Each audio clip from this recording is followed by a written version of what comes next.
I'm here to tell you a little bit about Mexico.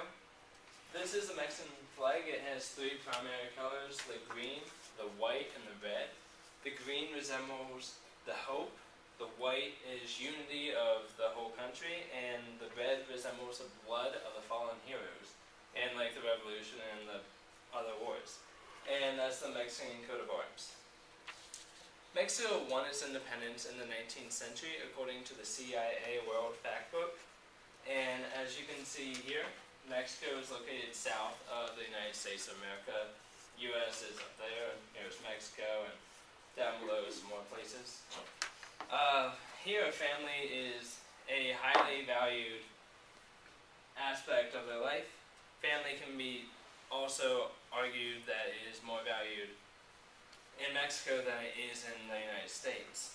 Also, work here is very difficult to come by in Mexico. For many people, this is the reason why they might come to America looking for work. There's a lot of short-term work available, but it can't be done just because they are looking for more of long-term than short-term, because they are looking for more of years instead of weeks and months. Situations like this is the reason why the person I interviewed came to America.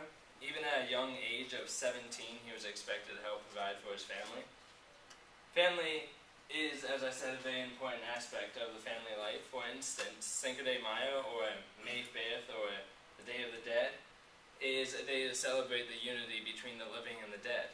For this, they would do a lot of random things, it may seem, such as have candy skulls that are made out of sugar and other things like coconuts, and they're dressed up as skeletons and have parades and things such as that.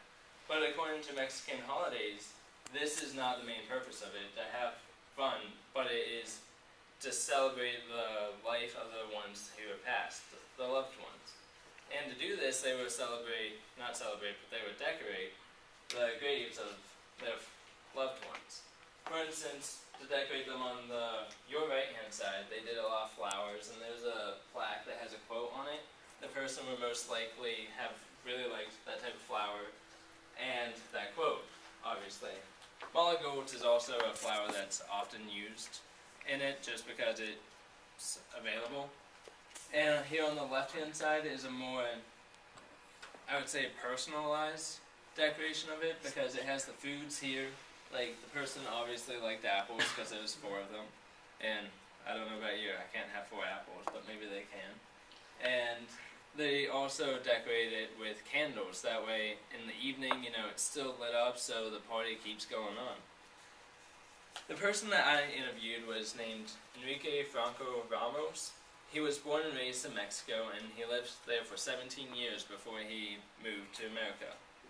He lived in Las Chopas, Veracruz, which is right here. It's a very small town, actually, and it is known to have a lot of flooding, and there was a really bad earthquake that happened around there a few years ago. He decided to come to Mexico, or come to America, much like many others, because of jobs, but he also came for his brother, who was already here.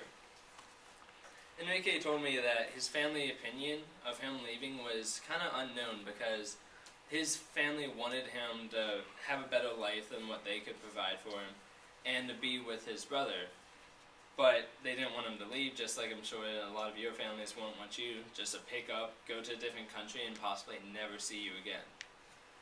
According to Enrique, his way of getting here was very cramped and very long. He spent about 12-14 hours in a bus that should have only been able to hold about 20, and it held about 70. It was really loaded down, he said. And in reference to Mexico, an online source, it can be very difficult to gain access to America from Mexico, especially if you don't have the correct papers because of all of the border patrols and the border laws.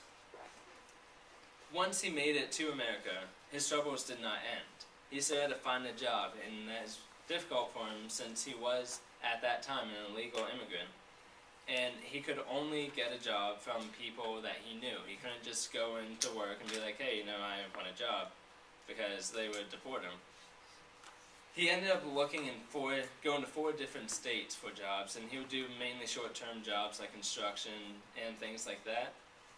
And he wound up in Virginia 3 different times because his brother resided there. He told me that he used to think back whenever he first came here whether he made the right decision of coming here or not. He told me that in Mexico they would have parties in the middle of a city. There would be a park, much like Central Park is in New York, and in the middle of that park there would be a great big party. It would happen 3-4 times a year, and in this party there would be free food. There would be vendors that would come, much like Kona here, and it would just be a great time. It would last sometimes up to a week to 2 weeks long. He also told me that a way to be entertained there is just by taking walks or by reading books or watching television, hanging out with friends, going to the mall, watching movies, just like we all do here. But one thing that he said, truly he thought made it magical, was how the churches were everywhere, the people's personalities, and also you'd see little kids running around with little toys that they handmade themselves. This place is full of hardships, but it can also be a place of wonders, like I just told you.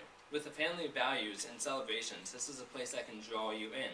But with the lack of jobs and low wages, it can also push you out, like it did with thousands of immigrants.